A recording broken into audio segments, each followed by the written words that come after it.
In this guide, I'm going to show you how you can fix liquid detected in the lightning connector on an iPhone. Before we do dive into this guide, make sure to like the video and subscribe to the channel with all notifications on. It really does help the channel and lets us know that you want more content like this. We'd greatly appreciate it. And if at any point through this guide you do have any questions, don't hesitate to ask us down in the comment section below and we can help you out further. I'm going to be doing my best to reply to every single comment down there. But first things first, when your charging port or lightning cable gets wet, your iPhone's going to block charging to prevent damage.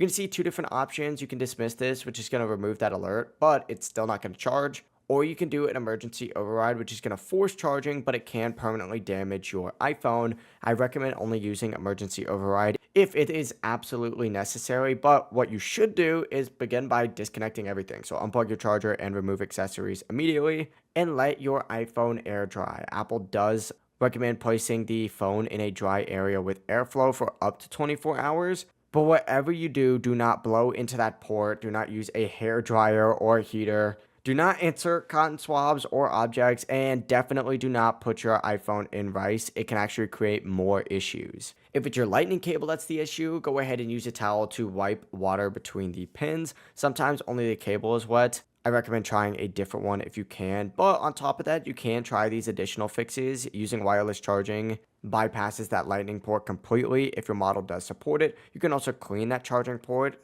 Dust and moisturizer do confuse the sensors, so it might just be dirty, so gently scrape debris using a plastic or wooden toothpick. And sometimes the alert is just a glitch, so force restart your phone by pressing the volume up button, the volume down button, and holding the side button until that Apple logo does appear. But that is it. These tips should help clear that liquid detected alert and get your phone charging again safely. If this guide did help you out, make sure to like the video and subscribe to the channel with all notifications on. It really does help the channel. It lets us know that you want more content like this, so we'd greatly appreciate it. Have a great rest of your day, though.